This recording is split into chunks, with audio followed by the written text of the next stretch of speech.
சென்னையில் போதைப் பொருள் கடத்தல் வழக்கில் தலைமறைவாக இருந்த ஃபயாஸ் ஷமேட் என்ற நபரை போலீசார் கைது செய்து சிறையில் அடைத்தனர். கைதான நபர் மீது ஏற்கனவே போதைப் பொருள் வழக்கு நிலுவையில் இருப்பதாக போலீசார் தெரிவித்துள்ளனர். இது தொடர்பான கூடுதல் விவரங்களை வழங்கவிருக்கிறார் செய்தியாளர் சரவணகுமார். சரவணகுமார், வணக்கம். இது குறித்தான முழு விவரங்களையும் பதிவு பண்ணல.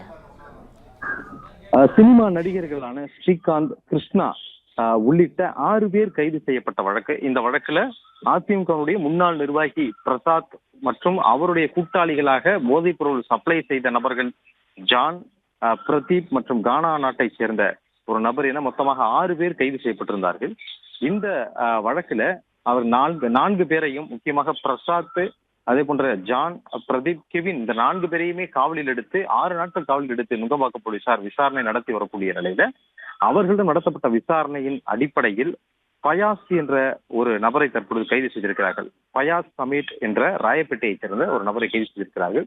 இந்த ஃபயாஸ் ஷமேட் இதற்கு முன்பு போதைப் பொருள் சப்ளையராக இருந்து வந்திருக்கிறார். காவல்துறையினர் இவரை வெகு நாட்களாகவே தேடி வந்தார்கள். இவர் மீது ஏற்கனவே வழக்குகளும் உள்ளது. அதாவது இந்த நடிகர்கள் கைது செய்யப்பட்ட அந்த கொக்கைன் போதைப் பொருள் கடத்தல் வழக்குல 7வது குற்றவாளியாக இந்த ஃபயாஸ் கைது செய்யப்பட்டிருக்கிறார்.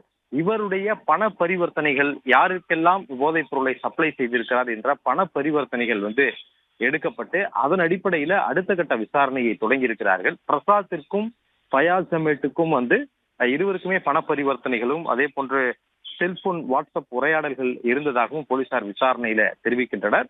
ஏற்கனவே பிரசாத்திற்கு கீழே 2 போதைப் பொருள் சப்ளையர்கள் அவர்களோட தொடர்பு இருந்தது தெரிய வந்ததாக போலீசார் தெரிவித்த நிலையில தற்பொழுது மேலும் ஒரு போதைப் பொருள் சப்ளையர் இந்த பிரசாத்துடன் தொடர்பில் இருந்திருக்கிறார். இவர் மூலமாக நடிகர்கள் உட்பட முக்கியமான நபர்களுக்கெல்லாம் போதைப் பொருளை சப்ளை செய்திருக்கிறார் என்று போலீசார் விசாரணையில் தெரிய வந்திருக்கிறது.